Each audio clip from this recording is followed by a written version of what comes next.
Today we have Karen Owens. Sorry. No, that's all right. From Blackboard.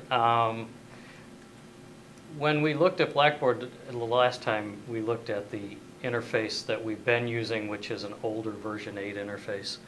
To be fair, to make sure we're looking at the right moving forward interface, we wanted to have Blackboard come back and actually show us what it could look like. So we hear a lot about current interface looks clunky, things like that. The new interface is not that.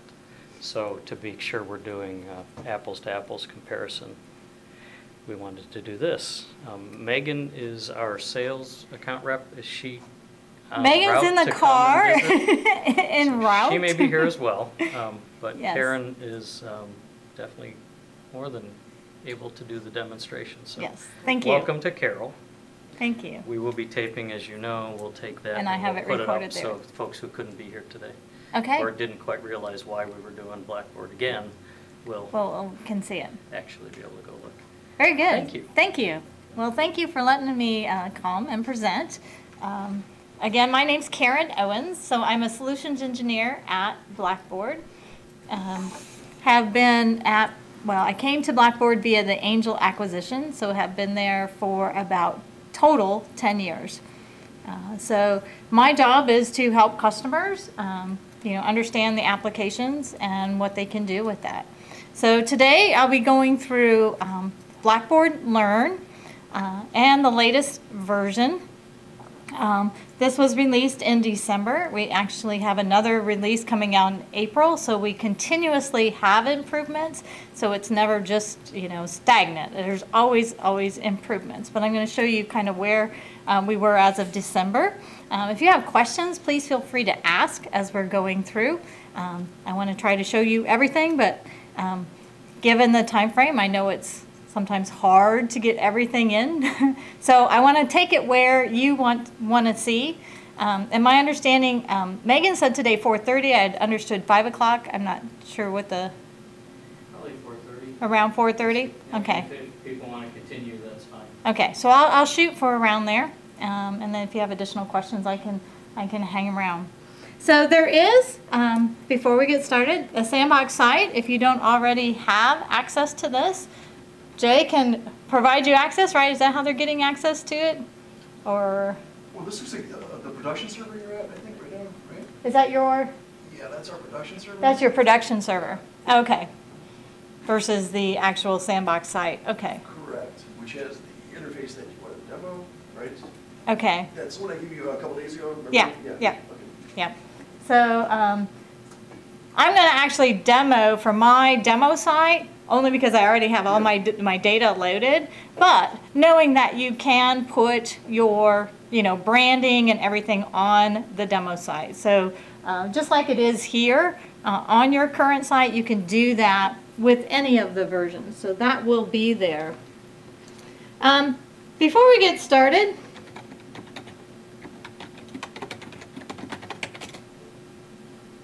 how many of you have been out to help.blackboard.com? So I got a couple hands. Okay. All right. Good. I'm surprised, actually, when I do this at how many people don't even know about it. But this is a help site, so you can get all the documentation and all the help there. It can be student help, instructor help, and administrative help. I actually, in my courses, when there's a lot of videos actually embedded in the help, I will point my students to a video on how to submit homework in the first homework assignment, or how to take a test in the first test, so that they can see the video. I don't have to recreate it. I don't have to retype out all the instructions. It tells them exactly what to do. So I usually will put a link to these in my instructions. Okay. So let's go ahead and pop in here. I'm going to log in as myself. Well, let me take that back. I'm going to log in as a student, show you some things as a student, and then log in as myself as an instructor. Okay. I also have the mobile app. I want to show parts of the mobile app. So as I'm in as Chip, my student, will see how it works on the iPad. I will have that displayed. We'll see Chip working through the system from his computer. We'll see an instructor going through, creating content, and then also an instructor actually grading items. So we have a lot, to go through over that period of time. Let's go ahead and start with Chip on the iPad. So, I have to touch it. Laptop.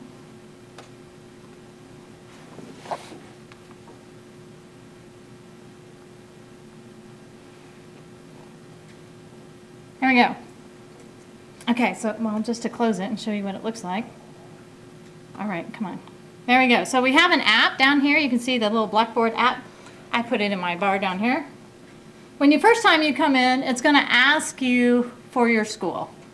Okay, so it will search for your school and then connect. Once you've done that and input, it will remember who you are, as we did here. But Chip is coming in. You can see his list of classes there on the left-hand side. So he has a biology class, he has an entrepreneurship class, and he's in the soccer club. Okay, so he can actually come see any of those right here. As you know, the menus can be different in each of these classes based on what the instructor has set up. But I can come in, I can view the announcements, I can read through those. I can actually go into my content, and he's only working on week 1 right now. And he can come in, for example, and he can actually take a test. So he's taken it multiple times, but he's going to take it again. So you just break the string, and then you could just answer, the questions. This is a hotspot. Anybody using hotspot question types? One of my favorites. You just put a picture in, and the student has to click in a certain area for right answer. Great for geography, anatomy type questions. In this case, I have to drag and drop this little red dot where I need to and place it. You can cross out, if they're looking and trying to figure out what's the right answers. You can see you can do some markouts and then pick his right answer. And go through and take his test. I'm not reading these questions, obviously. He's just taking this test really fast. At the end, he has to actually sign. Oh, I suppose I should sign Chip, not Karen. That's what you get for trying to being somebody else. So there he took his test. So he can actually take his test on here. He can also go into discussion forums. We go into this discussion forum he's supposed to be posting things that use energy. You can see there's a lot of different posts, and there's pictures. As you tap on them, they'll go bigger, and I can just tap again and go down and go smaller. I can actually respond right here. So I could do a reply. You can see I can do attachments. And the attachments, if you look down here at the bottom, can be the camera. So I can actually take my camera, take a picture, use that photo, and post that in my discussion.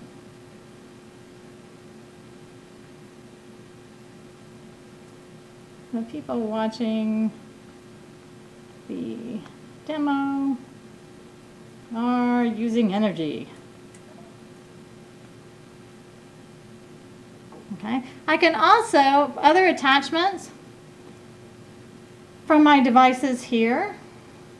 You can see I can go out to the library, or I can go out to the Dropbox, my Dropbox account, and if I have files out there that I want to attach, I can do that. Okay. And then I can actually post that, so I can post to the discussion forum.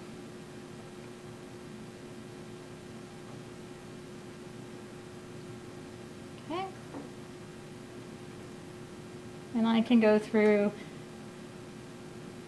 my course that way. So any of the stuff, that the student, may do in their course, they could actually do here online. As a faculty member, you could do those also. Now, the mobile apps are not intended necessarily for creating your course content. And currently you can't grade, but that is coming soon. We're working on the ability to actually grade from your mobile device also. So questions on mobile? What do you mean soon? Okay, so whenever I talk about roadmap, I always have to qualify. That's what my legal department makes me do. But soon is, we have a release in April and a release in October, and it should make one of those. Okay. All right, so going back to the PC.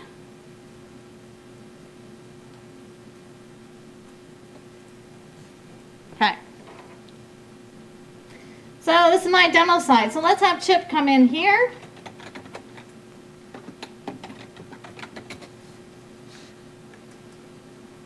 And as we come in, we have this landing page. So my branding up here is just mine, but you could actually have that branded with your branding. And up here in the right-hand corner, Chip has his image, and he knows he has 4 notifications, so 4 new things.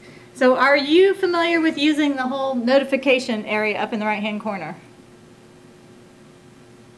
I'm getting blank looks, kind of, sort of. Okay. I don't want to go over things that you really know, but this is really nice. So up here in the right-hand corner, Chip has one. He set up his profile, so his picture is showing up. And he also knows this is his notification area, that there's 4 new notifications. So if he clicks on this arrow, he can come in and he can see where there's new content.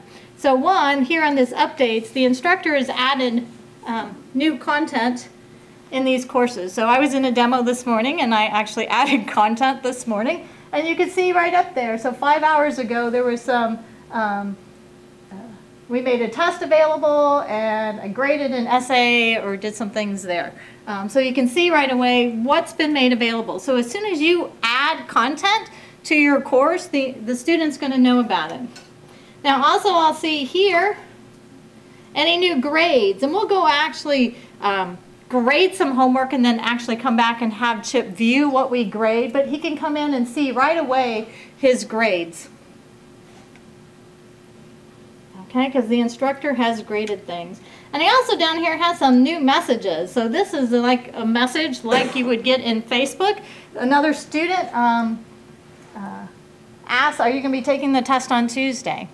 So that's not actually not another student. It's me as the instructor is asking him, are you going to take the test on Tuesday? And so he can click on that. He can actually respond to that. You can, as you hover over the picture and so forth, see who it is. You can send a message back.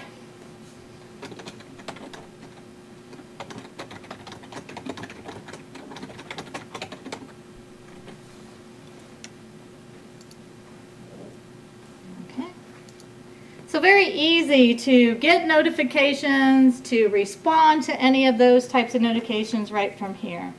Now another thing is these posts. If you're not using this very much, this I think is wonderful. This tells me post across all my discussions, wikis, blogs, and journals, all in one spot, across all of my courses. So this is excellent as a student because you as an instructor probably have your discussions in one spot. You as an instructor probably have them in a different spot. And so as a student, I have to go into the course, go through the menu, find the discussions in this course, see if there's any to respond to, then go over to your course, find the discussions, and see where to respond. Here I can very easily see all the new posts, kind of like a Facebook newsfeed. And here, the people watching this demo using, that's one that was just posted, right? And I can see it over here, and that photo was just posted, and I can pop it up. You're going to see your picture sideways. That way. So it's sideways, but you get the idea. You know, that appeared right away.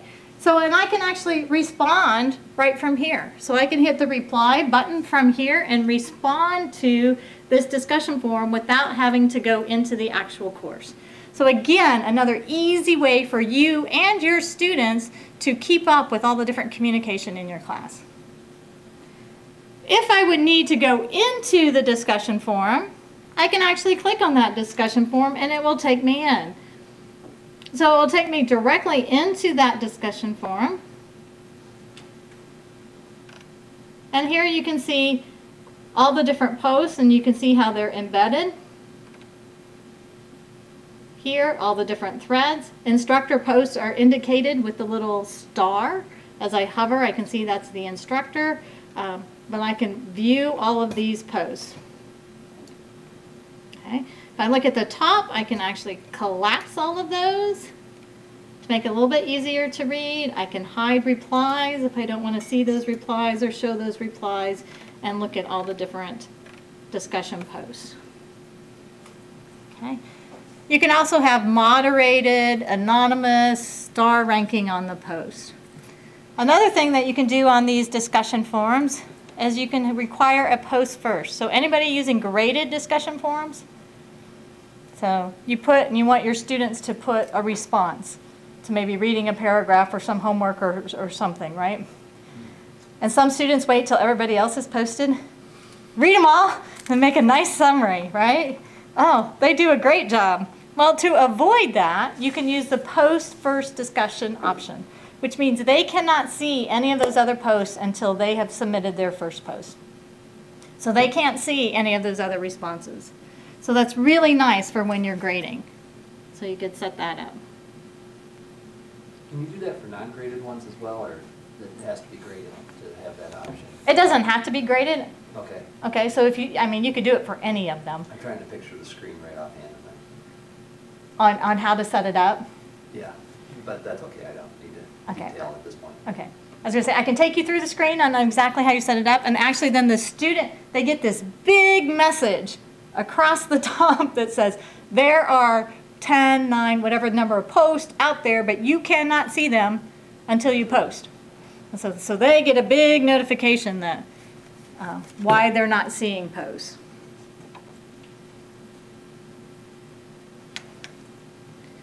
Okay, so going back up to the home page. Another thing that Chip can do right up here from the top is this BB Home, this little house. I really like this little house. It's everything that's due. So here he sees a summary of like his messages. And then when you look on the calendar, he has nothing due today, but you can see all the things that are due this week. Okay, you can see them right there. And he can actually click directly on them from here and go submit that work.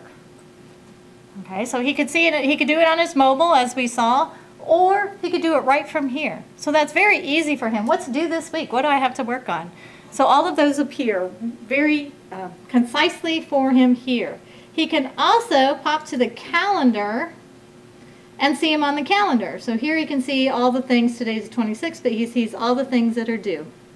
They have the little check mark next to them. That means it's some kind of assignment, something that he needs to do. If he clicks on it, it brings it up.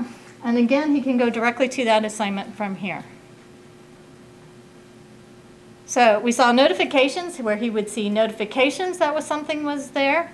We saw it appear on that home page, and we saw it appear here on the calendar. So we've shown multiple ways that the student knows about work that's due. So we're trying to eliminate that whole I didn't know about it, right? Trying. They're still going to say it. You know, I can't say that they're not going to say that, but we're trying to eliminate that so they can't say I didn't know about it. Now, one other thing that's really nice, if we go back up here and we go down to settings, I can set up my notifications. So these are all notifications within the system, right? So I can go down to the courses I am taking.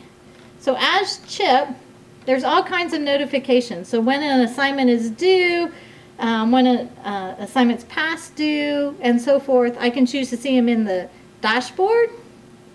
I can choose to get them in my mobile app. I can choose to get them via email, and I can choose to get them via text message. Okay? Or text to voice if I'd rather have it converted to voice. But I can choose to get my notifications any way I wish. So yet another way that you and your students can get notifications. These will go to you or your students. There's some that are more faculty orientated, such as assignment needs grading. That would be more for you as a faculty member. You could get a text message that says you have an assignment that needs to be graded, and then you could go grade it. Okay. So lots of tools there for notifying you and for communicating with your student so your student knows what's going on. Questions with any of that? So are you using any of that right now? No? Maybe a little bit? Okay. All right, so let's go back. This whole little My Blackboard area can also be used for navigation. So I can actually navigate to any of my courses from here in addition to navigating. I went blank. Did I just touch it? In addition to navigating from where you normally see your courses. Okay, so that's another option. So you can click to go to your biology class here, or you can click to go from here. What's nice is here, if I'm in my biology class as a student, I can then, or as any user actually, I can pop over to my entrepreneurship class like this without having to go back and forth to the home page. So that makes that really nice for that navigation. So here, you can see across the top, when Chip is done with this course, he's supposed to take this end of course evaluation.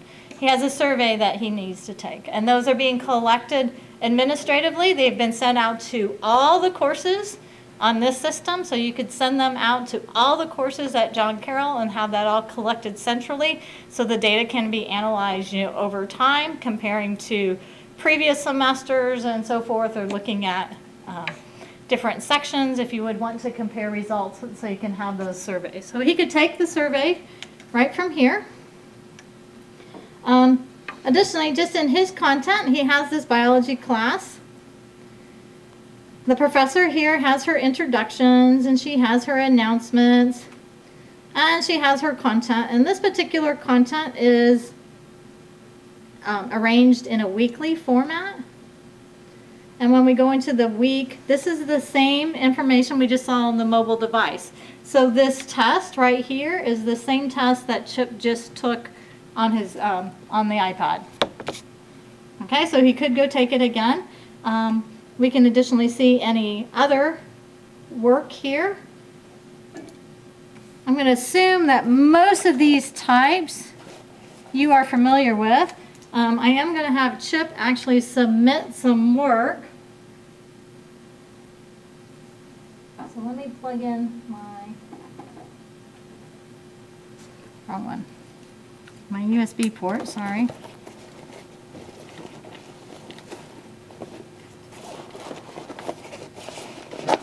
Since I'm using your computer and not mine.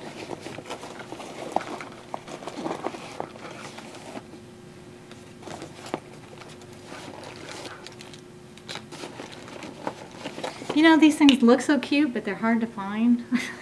Don't get little tiny itty bitty USB ports. Yep. Jump drives.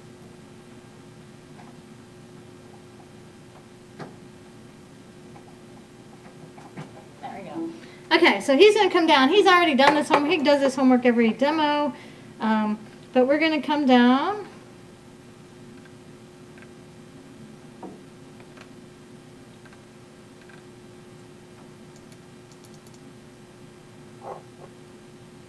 And its secure content things kind of throw off. And he's going to start a new submission. And we see the due date. And he's going to actually browse the computer. We're going to go to that removable drive. And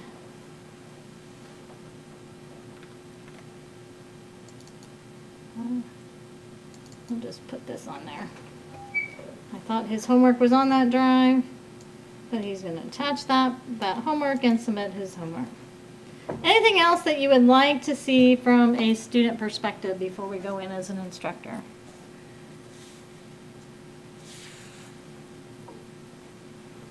No? Okay. So Chip submitted that work. Let's go ahead and log off as Chip. I'm going to log in as myself.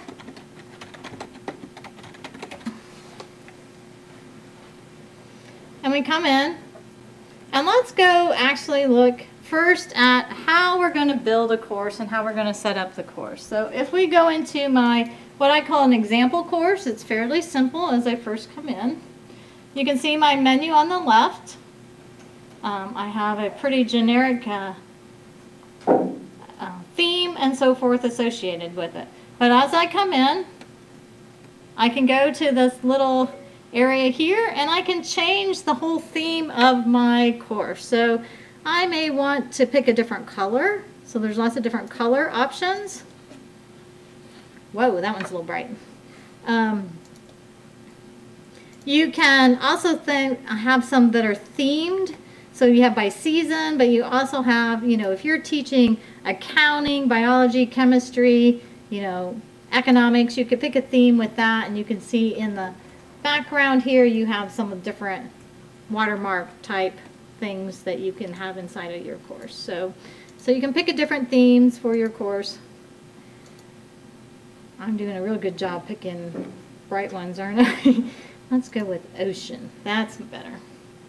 All right. And then here on the left-hand side, you know, does everybody know how to change their menu on the left? I'm getting some nods, yes, yes, yes. Okay. Well, you can still do that. So you can still make this menu whatever you want. But then as we go into these areas, if I go into the lessons area, you can be building all your different content. So as you know, you can build your folders and subfolders. So let's, you know, we can create a folder.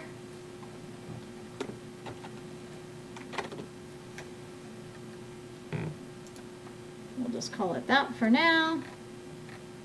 Oh, you can see what I did this morning. I didn't have time to remove it. Isn't that a nice test item? And bring that up.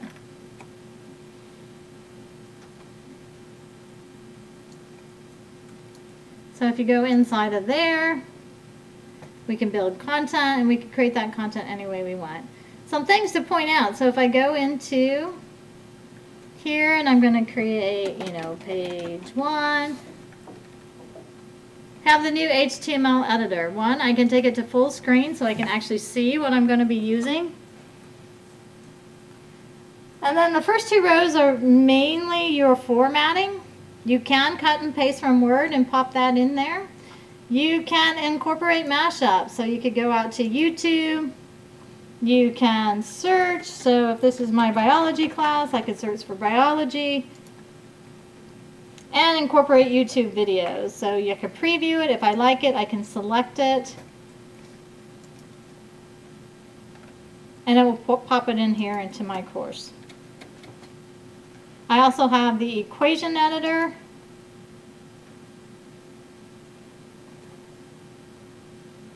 Which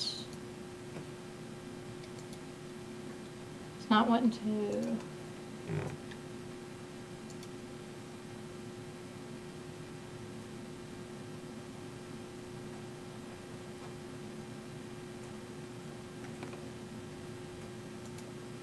Pop up.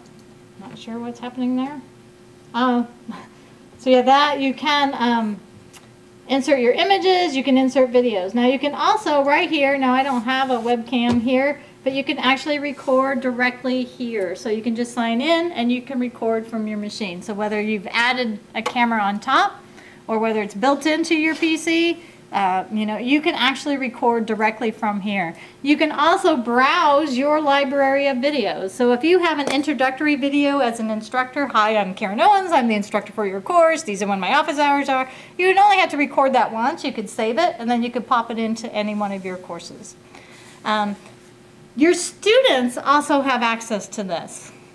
So if you could create a discussion forum in the beginning of your course saying, please introduce yourself, and all your students in that discussion forum could post a 15-second video introducing themselves. Okay, it's great for language courses. Do we have any language teachers? Yes, yes? What do you teach? I don't, I run the language lab. Oh, okay. So, but if they need to come in and turn in a, you know, maybe read a paragraph in a different language. So they could come in and actually read it, video it, and submit that as their homework. Instructors like that because they can actually hear how the student's speaking. They could watch their lips if they need to. Are they, you know, forming the words right, correctly, and so forth. So great use of it. Could be used for speeches. Students can turn in their speeches. School I was at earlier, their education courses have a requirement where the students have to practice, even before their student teaching, but have to practice teaching a certain section. And so they could do a little video and submit that in their homework. So lots of different ways that you can use this. You can also, as an instructor, use it for grading. So instead of typing in the feedback, you could do a video. So you could do a little video for that. From the student side or the instructor for that matter, is there a way to do a desktop capture with the video and whatever's on the screen too, or just the video? With our Collaborate, yes. Okay. That's in the Collaborate part. But that's in the Collaborate, that piece of it, which is the tool that I'm actually recording in here. And I presented with it last time. Yeah. And so that's deeply, I'll show you in a second, embedded. Okay, and so there you could do, you know, the whiteboard or screen captures, or if you're drawing on it and want to share that and capture that, you can. I have a question. Uh-huh. Do you have that recording capability in the tests themselves, if you create a test or quiz? You have it in your editing for that. So if you are creating test questions, you can use that. It's also available to students if you have an essay question and they have to respond in an essay, they would have that, okay? The student wouldn't have it in a multiple choice or anything like that, but they would have it if they're responding to an essay question. Okay. Okay. Other questions? Okay.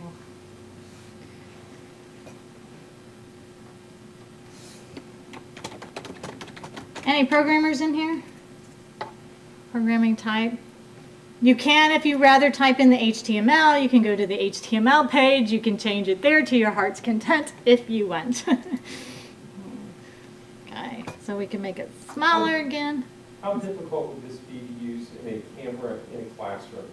And if I have a classroom setting, for example, and I have a camera positioned permanently in the classroom, could students somehow log onto their Blackboard, give their speech in front of us, and have it actually saved off of that camera as opposed to one directly hooked up to the computer? Okay. I guess at some point it would have to be hooked up to the computer, but. Right. So there you're getting into what we would call more of a lecture capture when you're Yes. using hardware that's in the rooms, Yes. cameras in the rooms. We, as Blackboard, don't actually do the lecture capture, but we have partners with Kaltura, Echo 360, and the different vendors that do that. And so those are available. Let me go ahead and create that. If you look, you can see under here, you know, like the Kaltura media, you know, I've done my lecture capture. I want to incorporate it in, I can do that. But here, if I want to add Kaltura as an example, or Echo 360, you know, those tools, we do have those tight integrations with those different vendors. So we can turn any of those on and make those available. Okay. Other questions? Okay, so another nice thing, let's go ahead and build an assignment so that student needs to do some work. So they're just going to do this.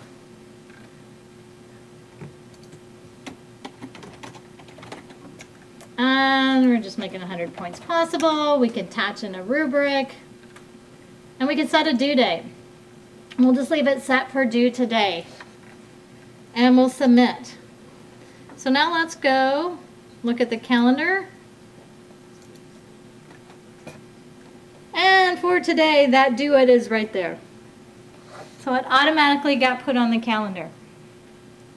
Okay, so very easy to do that. And you're like, I made it today. I didn't really want it due today. So just take it and drag it over here. I want it due next week.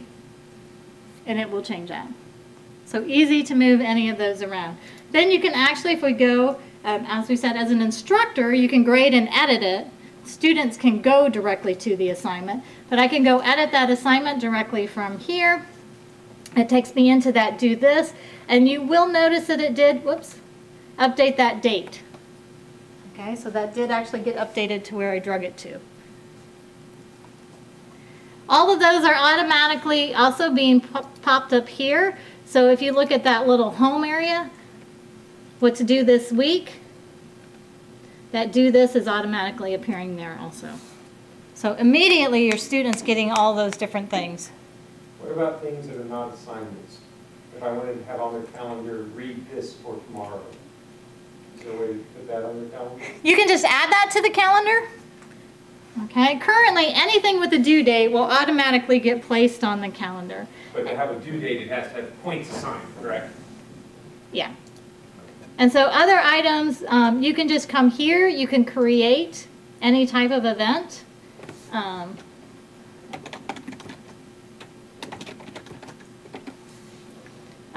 As an instructor, I can put it in any of the courses that I have rights to. Put due dates. You can make it repeating, like your office hours. If you wanted to put all your office hours on and they were every Wednesday from, you could do a repeating event.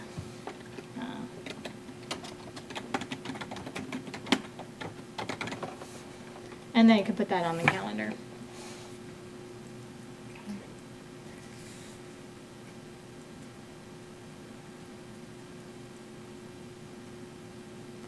Now, usually the next thing that people ask is, now I have all these dates on the calendar, but it's a royal pain for next term to change all of those dates.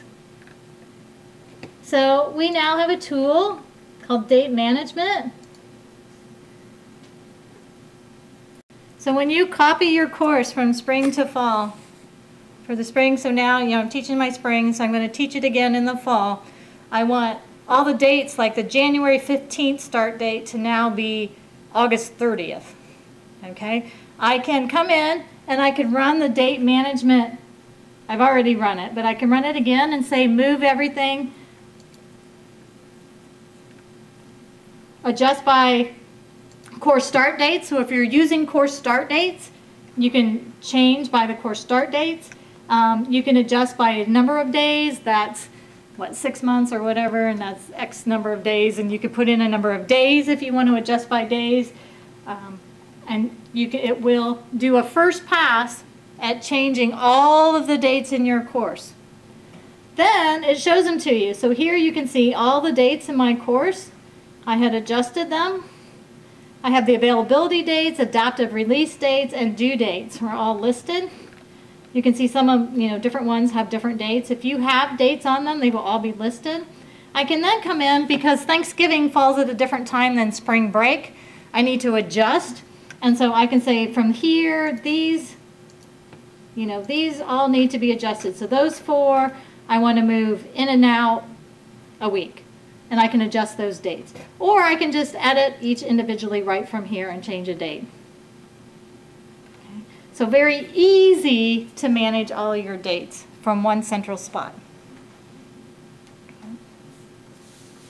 So that works whether you're copying from course to course, or you're actually copying from a master course into your course. Makes it very easy for you to modify all of those dates. Questions on any of that? It's a big improvement. Yes, that's a huge improvement. That's, to me, if you're using dates, that's a huge thing. That was so time consuming to go into all those objects and change all those dates. To be able to change them all. I mean, it does, and it actually does a pretty good job of that first pass, getting them all close. You could also, if they're close enough, you could go to the calendar and do drag and drop on the calendar on some of those too. If you'd rather do it visually like that, but here at least you can see everything and adjust all of that.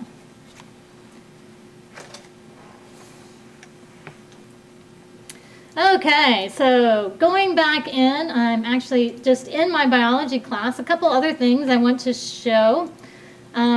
You can still create your assessments, but there have been some additions to that. So let's go look at that test that Chip took.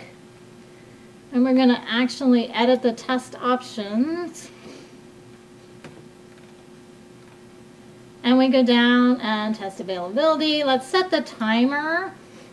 So all of these others have been standard. We now have the timer. You can display dates, password. Another new one is restrict location. If you want them to come to campus to take the test and take it from certain campus computers, you can restrict it by IP. So if you wish to do that, you know, some more secure tests, nursing at the end, their big tests, they like to lock it down a little bit more. And so you may require that they come to campus. So you can restrict it by IP address. But the big one is this test availability exceptions. So how many of you have students that might need a longer time to take the test? And what do you have to do now? Create a second test with a different time? Then it's 2 columns in the gradebook, right? Then you got to figure all that out. Yeah. Do you ever merge 2 sections together? And you want one section to take the test on Wednesday and a different section to take the test on Thursday? Yeah. So then you have different dates. Again, that's a royal pain to set up. Well, this makes all of that very easy. So here, I keep losing it up here. Come back.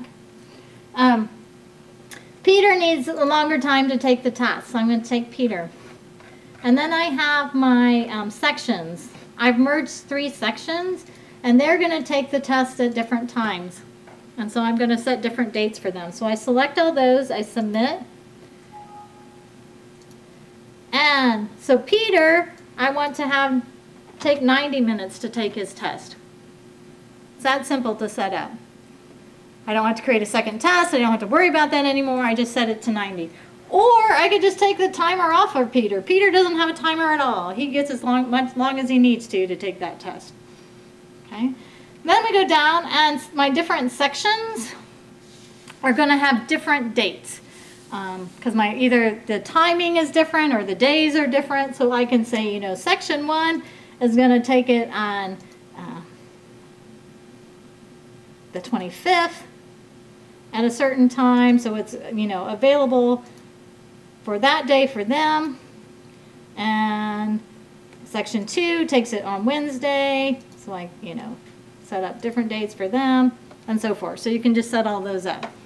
Okay, so very easy to do that and set up those exceptions. You can also change the number of attempts. So if you need to change the number of attempts for a single student, it's very easy to do that. And also if you're restricting those IPs or that forced completion, you can turn those on and off by user or by group. Okay. So you see that as a huge time saver? Yeah.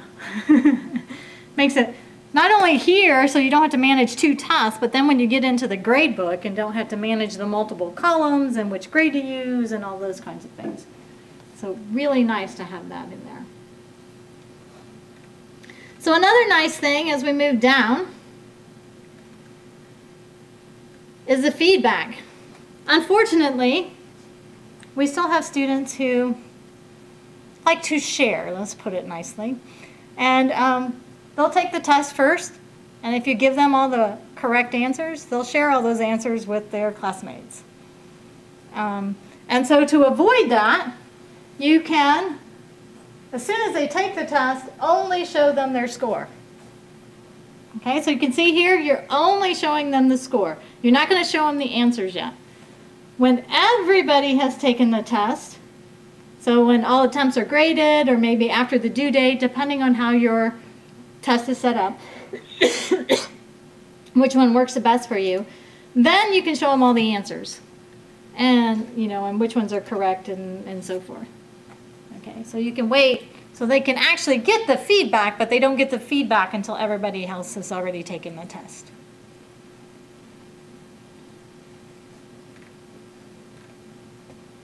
Okay, guys are pretty quiet. Nice ads.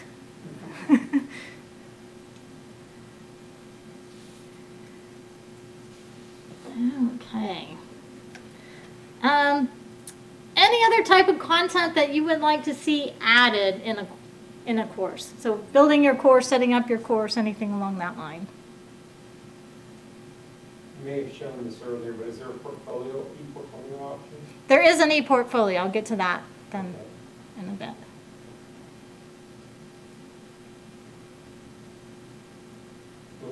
question a different way then.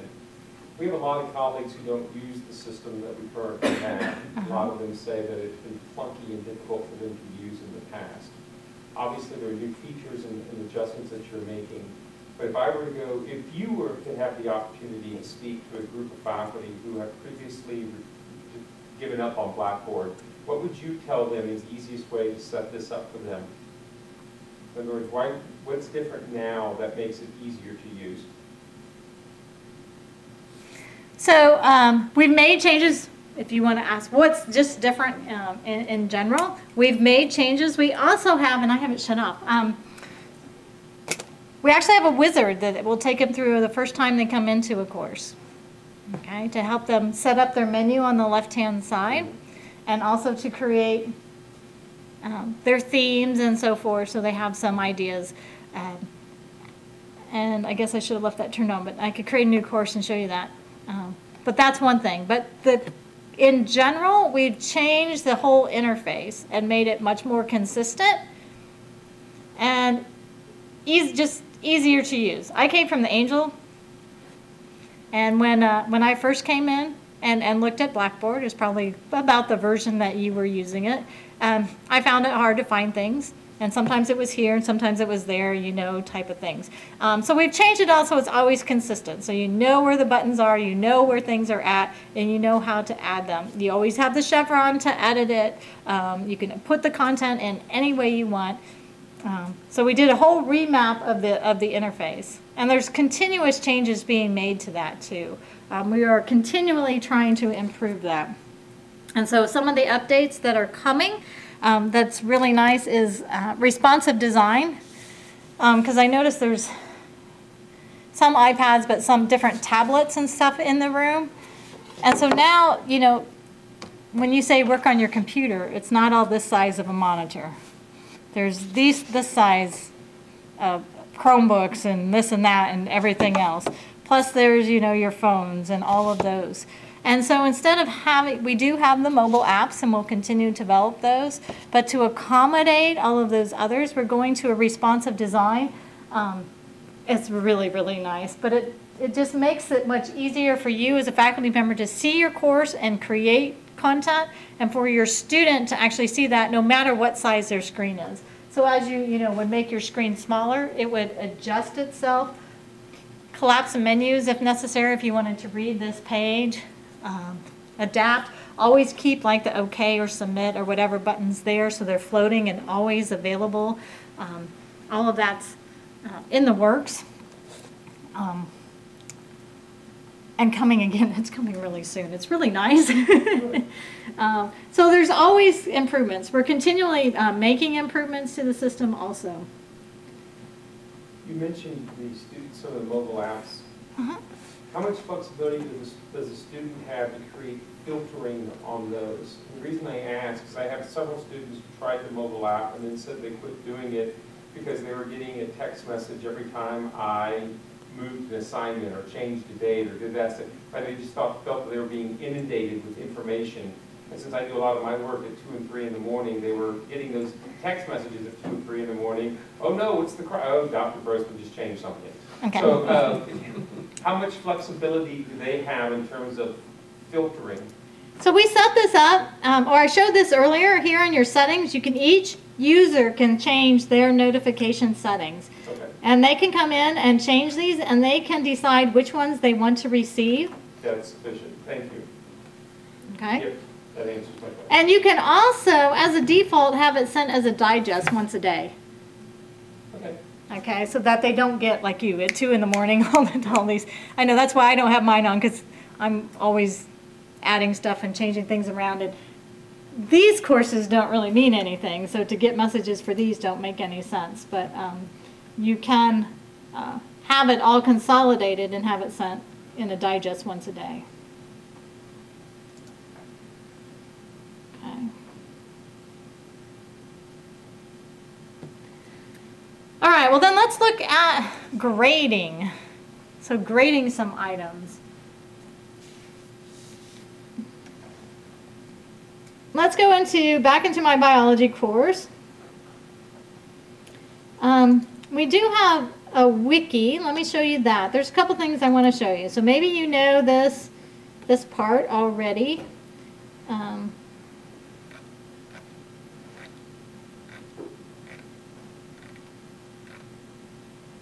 So here's a wiki.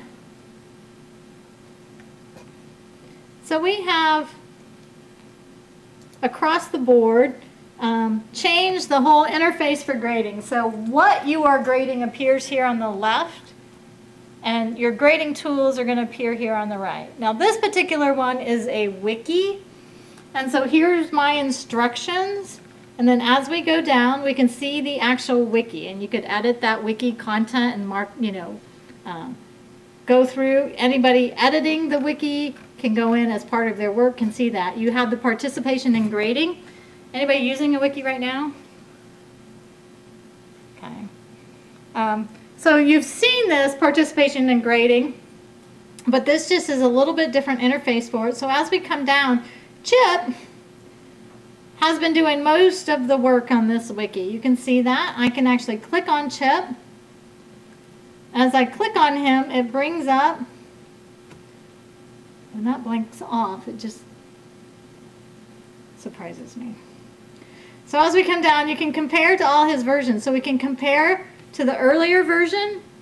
So what has Chip actually done? If we look at the legend, he added the text in green and he removed the text in pink. And so you can see what he's added and removed in there. And based on that, I can provide the grade right here. If you have a rubric attached, you can pop open that rubric. Anybody using rubrics? A couple? Okay, good. So I like this grid view of the rubric, so it all is right here. If you would rather use the full-size rubric, you can still see the full rubric by clicking on this little box. That pops up the full rubric, and then you can click on the cells this way. That will grade it. We'll save the grade. It saves it there. He didn't do very good. And then that will save to the grade book. Here you can start to see where we're doing that responsive design as I'm moving up. See how that save rubric is moving with me? As I see how it there. We got the IE messages always popping up, but you can see how that's staying and hovering. Questions on that? All right, so then let's go grade.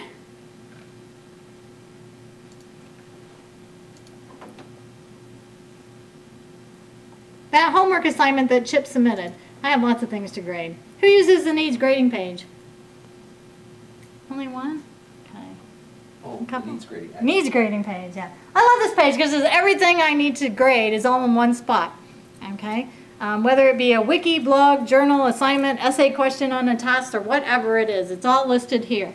So I can actually scroll down through these. I can here grade all the users for those. If it's an essay question in a test, I can grade by question. I can grade anonymously, so really nice features to be able to do all of that from here on this needs grading page. Now Chip, we had him submit this assignment down here. So actually, he's late, but we'll go ahead and look at his. Again, we have the grading pane. So on the left-hand side is what he submitted, and on the right-hand side are the grading tools. So we have the rubric, and what he submitted is here on the left. So in this case, he submitted a Word document, and it just had, some demo flow. We made it a little bigger there. But I can choose to mark it up. So I can add a comment.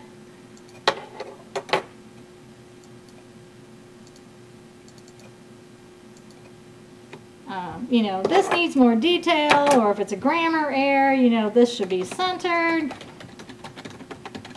Or whatever type of comment that you want to add. You can come back and you can highlight. I hate IE in the little messages there, because it's going to pop me out.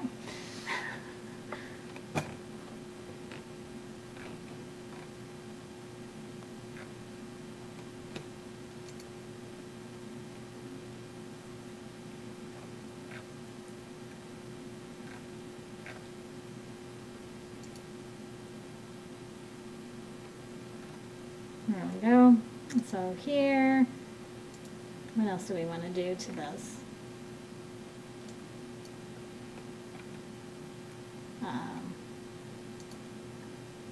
You can draw on it. You can highlight it. You can mark out parts. Okay, so you can mark that all up. Then you come over and again on your grading tools here on the right, you can use that rubric. You can use the rubric in that grid view, which I like. You can use it in the full view. You can put your feedback here. In your feedback area,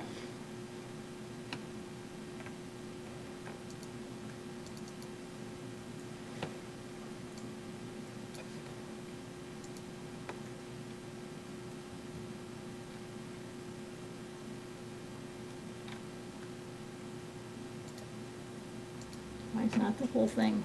We're supposed to have, what happened to my little A's? I should be able to pop up that whole HTML window.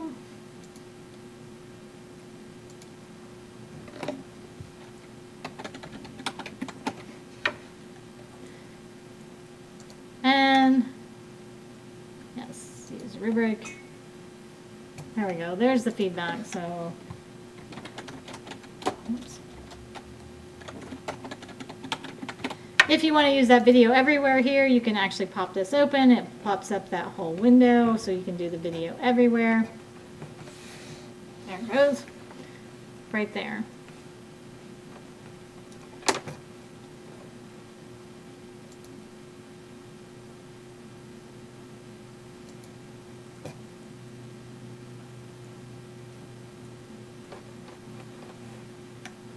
All right, so and then submit.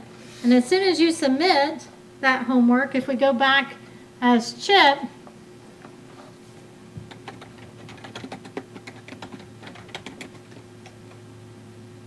and you come up here, you can see that he's going to have something new graded. He goes into my grade, so in that biology class, something was graded just now. It shows up here on the right. If he clicks on it, he sees those markups that we just did. So that quick, he's getting that feedback.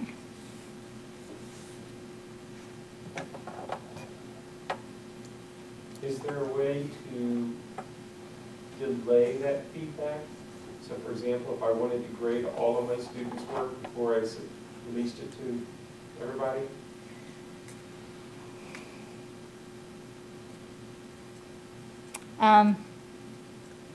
No, I don't think so on those. I think it all goes at the same time, or right away. Now, in some cases, it just depends on speed. It's not always instantaneous. There's slight delay, but yeah, it's not all controlled. It may take me 2 days to get through a stack. Through a whole stack. Right? So yeah. I think the column unavailable, so Well, that's true. Wait, yeah. Going back to that's a good point, Jay. If you make it, you can make the grades unavailable, and so even if you're grading it, if you hide that grade until you're done, then they won't see it until you make it available.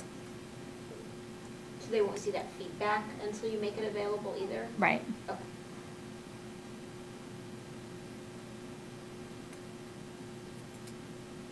Okay.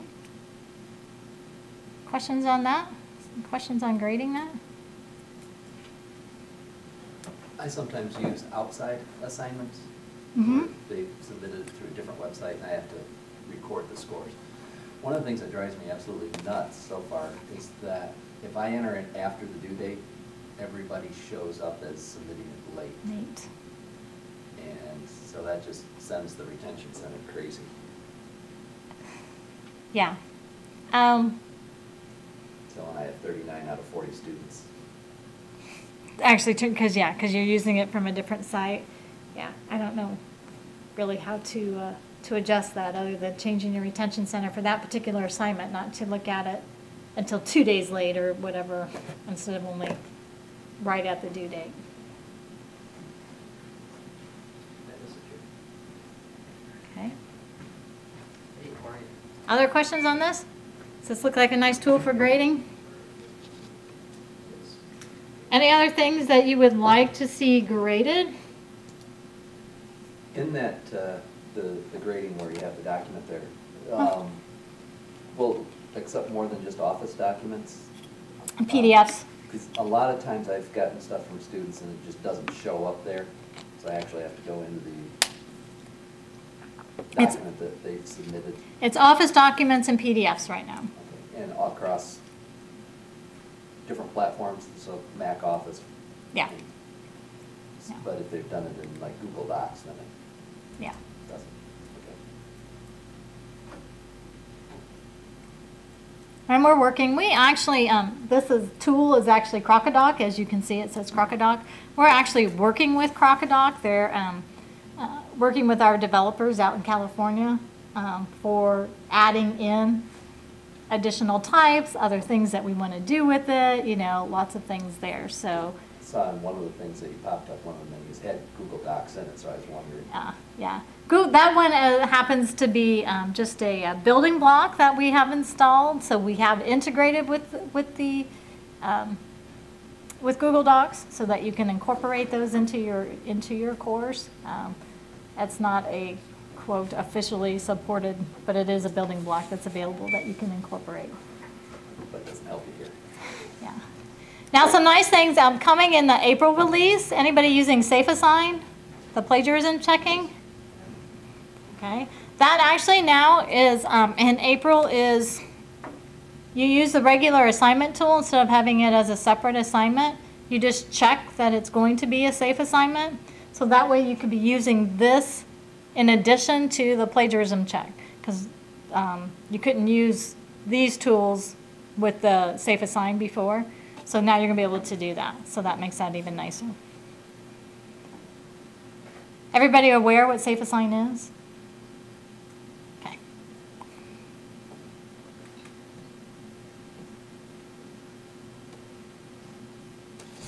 Okay. So then, retention center. So you mentioned the retention center. Let's go back. Oh, we're in his chip. Chip's not going to have the retention center.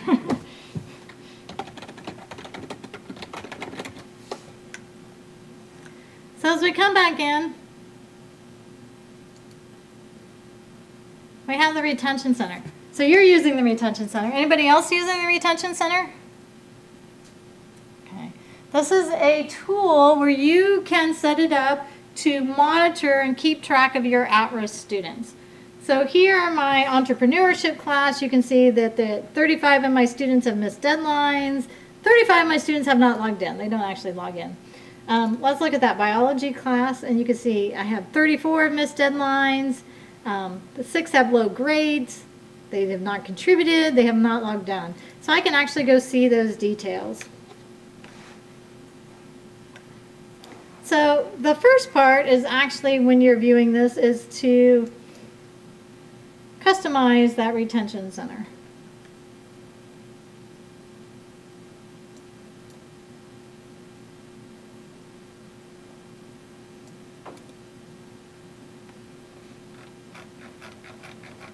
Oh, recover.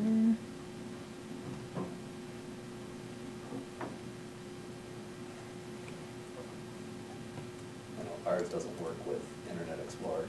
Yeah, that was the browser on this machine. So. Or Chrome, for that matter. Or Chrome? No. I use Chrome all the time. Worked fine in Firefox. Well, that's good.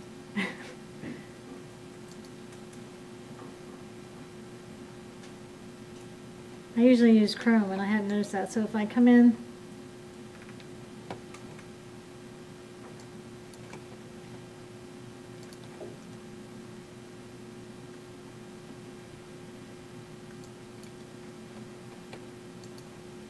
is it not going to take it at all? All right, well, I guess we'll talk about it. So, since we're in IE. So you can customize the retention center. So the customization is setting up your rules. So you want to show which students have missed deadlines. So which students didn't turn in homework on time. And you can either do it in aggregate or you could do it individually. So in aggregate means have they missed any of the things with due dates? Or you can be very specific. Did they miss assignment 1 or did they miss test 1 and how many days did they miss that? So and his specific example on that one that's an outside one, he may want to do that one separate and take it out, and that one put 2 days late versus 1 day late or something so that they don't show up. You could do grades, same thing with the grades. You could look at final grades or you can look at grades at individual items. If a student got below a 50% on this test, have them pop up. Activity, are they participating in discussion forums? Are they in the class? Are they doing things? Access is just have they logged in. And so here you can see your list of students and which ones have violated those rules, and then you can send them a notification. Now some parts that's coming, that's really nice, is some add-ons to this. A roadmap is the ability to, in math, these 4 students, instead of having to send them a notification individually, take all of these students and schedule an appointment with them. And so easily schedule an appointment that these 4 students are at risk, and so you want to put an event on their calendar. You could put these 4 students in a group and maybe release some remedial content to them. You can assign activities to them, and so that they have to maybe do some extra credit homework or extra things. And so you can very easily do some activities with these students to keep those students, so that they won't continue to be at risk. But it's showing you those right at the beginning, so you don't have to wait, till the end to find out, oh, these students aren't doing well. You can keep track of those from the beginning.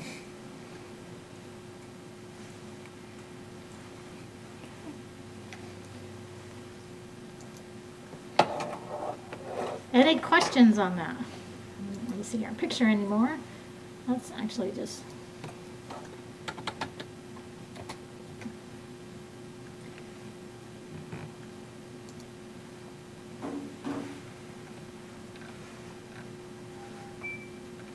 Actually, I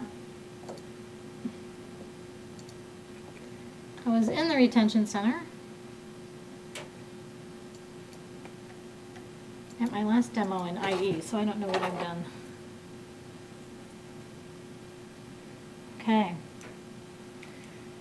So, seen a lot of different new things, different menu options, different retention or new retention center. Trying to think, just thinking back of everything. Any other questions? Any other things that you want to see? You mentioned the e-portfolio. Oh yeah, sorry. Good add. And actually, in our April release, we have some additions to the e-portfolio. Let me go back in as Chip. So, all right, it's not liking.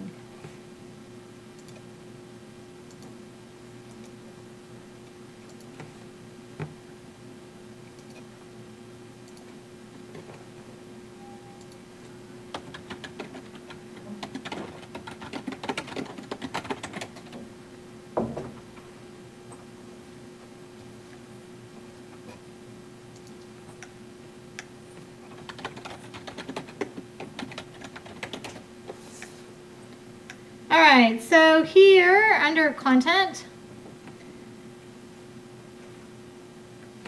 is the ePortfolio. And so the first part of the portfolio is storing your artifacts. So the concept of the ePortfolio is that any user, student or faculty, wants to keep a collection of evidence, so the evidence of their learning. So all these artifacts. And they could be any type of artifact. They could be a PowerPoint, they could be an Excel spreadsheet, it could be a Word document, any other type of document, it can be HTML pages, it could be a program, whatever that may be. So the first thing is actually just creating that so you can pull in any of that work. You name it, you can browse your computer and pull it in, or you can actually create it using the HTML editor.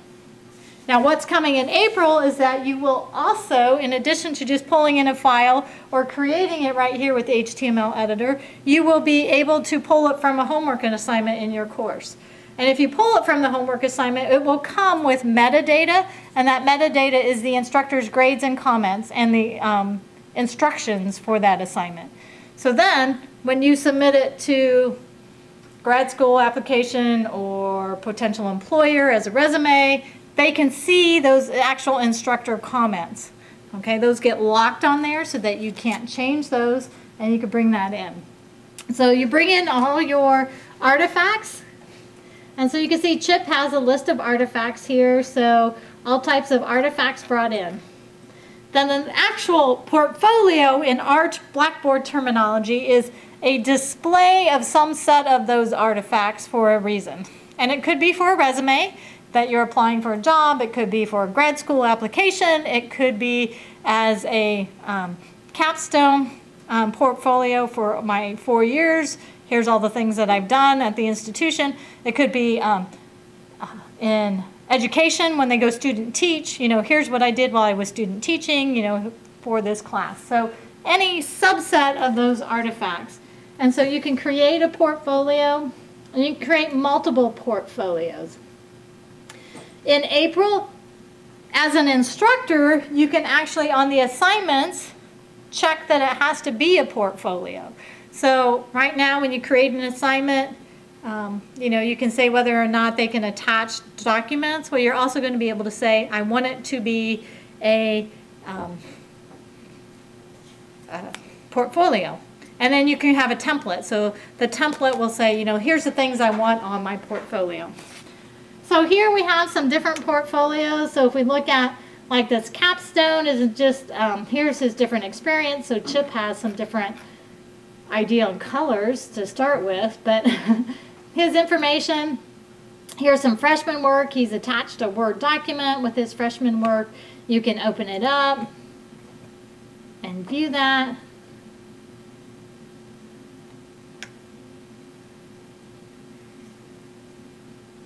And you can, you know, see that content.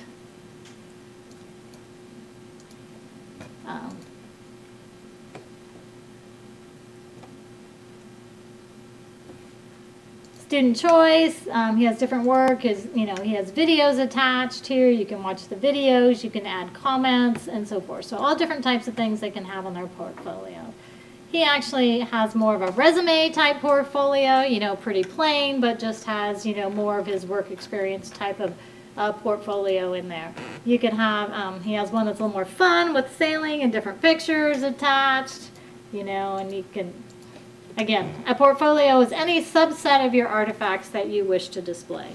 Then any of these, once you have them, you can share those portfolios. So you can share with users. You could submit it as your homework assignment if it's required. But you can also share it with external users. So if it's a resume, you're most likely going to be sending it out to, you know, HR department or certain person at some company. Grad school applications, you know, maybe going to certain people. So you can share it with them. If you share it with the external users,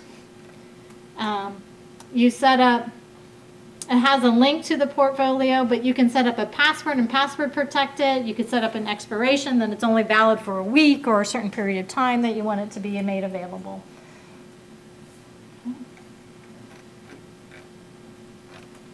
You can also then export. So going back, you can package that portfolio up and export it all out. So as your students graduate, if you don't want to, some institutions continue to give their students access to the portfolio system. That's up to you. Some shut that off. Some shut it off after 6 months or a certain period of time. But if you shut it off, they can package it up and export it out. And what can they do with that package after? It's just HTML pages, so they can view it. In an HTML? Yeah.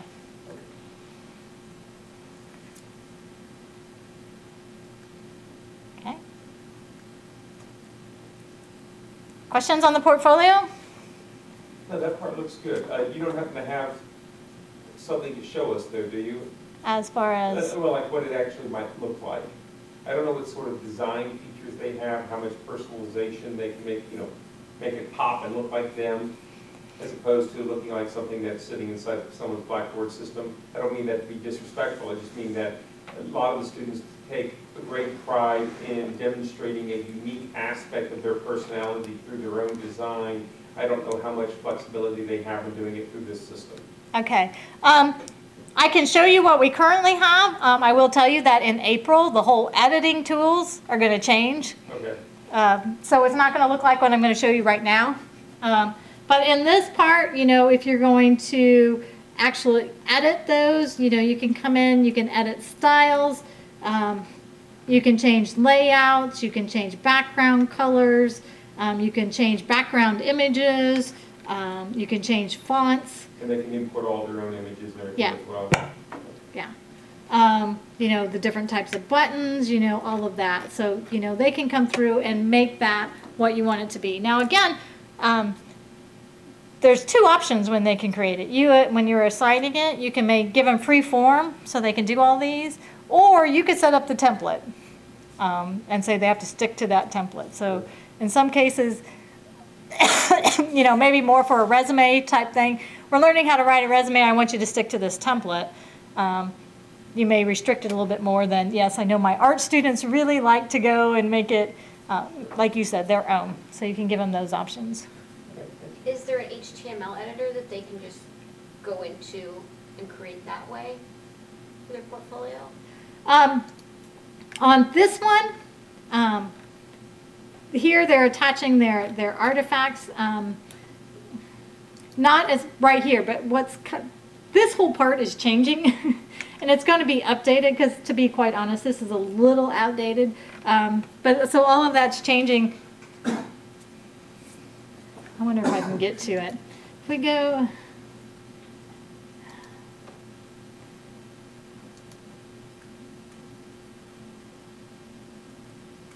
I don't know. There's a beta site that I was on last week, but I don't know that I can. It's really a lot nicer now in that site, but I technically am not supposed to be able to show that to you, so I guess I won't. I want to. That's the problem. They give me access to these sites, and then I want to show them all these cool things that are coming out. So this whole part changes so that they can have a much nicer way for creating it. Any other questions? Anything else you would like to see? And we just had Megan walk in, perfect timing. I did have one Sure. quick question about something you showed earlier with the evaluation link or whatever. Okay. Is that built into Blackboard, or is it through an external plug-in or whatever, or Evaluation link. what's used for analysis? I'm sorry, I'm drawing a blank on evaluation link. Course evaluation, end of course. Oh, and of course, oh, okay. Now we can actually show it. So let's go back to his biology class. This is actually to take this survey. It's internal to the system, so you can have banner across the top. You can see it can be like a Likert scale. You could do more grid type questions. Yes and no. You can have yes, and then where they have to type in why. You could have full essay type of questions. Okay. And it's anonymous to the instructor? Yes. Okay, so not all questions were answered, we understand. But that actually, in that particular case, those enterprise surveys are created and managed. I didn't mean to log back in as Chip.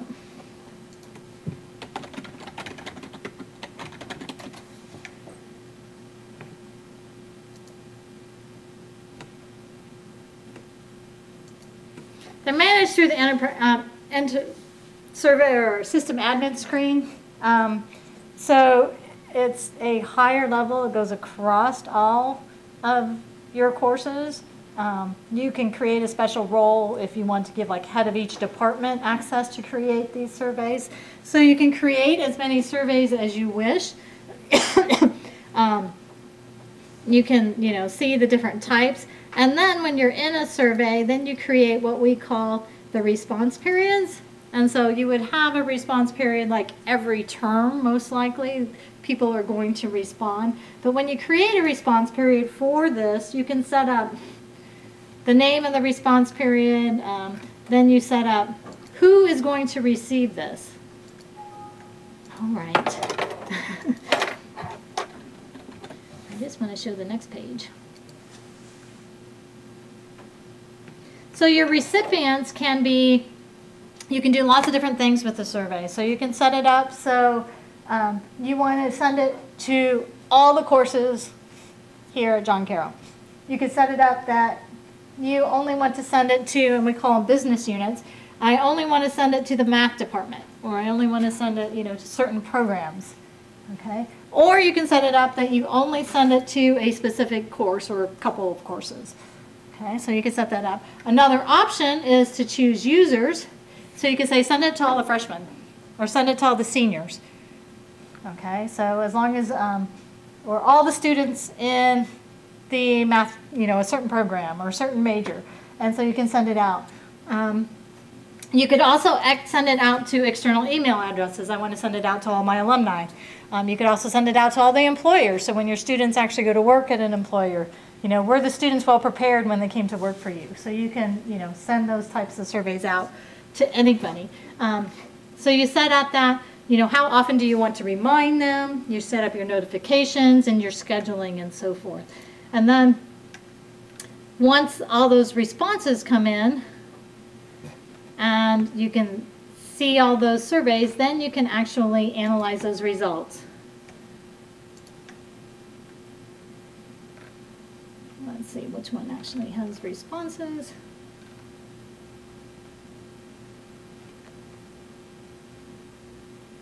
That one only has one. Spring has 67. Okay, let's do that one. You can actually compare multiple, like this term to last term and so forth. You can compare them, you can compare different demographic information and view all of those results. Now you can keep it totally hidden from the faculty member if you wish. But they can be set up as anonymous to begin with. But you don't have to show them to the faculty members. It's up to whoever's administrating those end of course surveys to determine whether or not they want to give the faculty members rights to see those. And in some cases they wait till after official grading. Yeah. To then release those to the faculty members. Come on.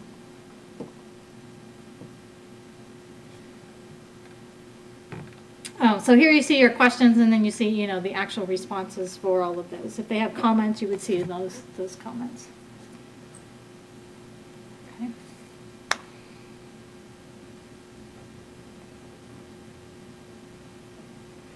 Oh, one other thing. I meant to show this, sorry, I'll go back.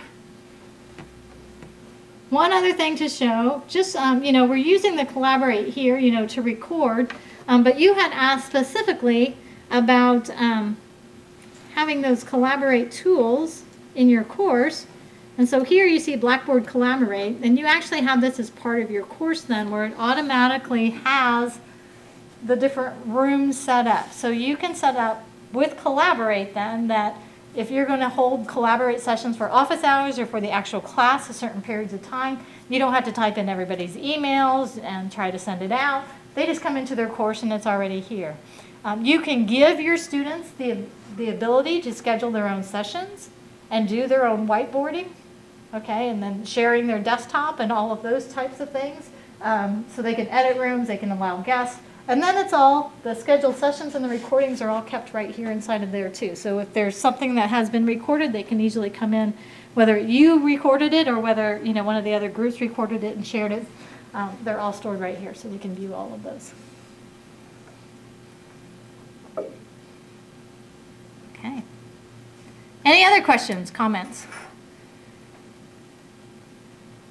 Okay, pretty quiet group. Okay. So the sandbox sites are out there. You can go out there and try those out, see some of those new features, play with it a little bit.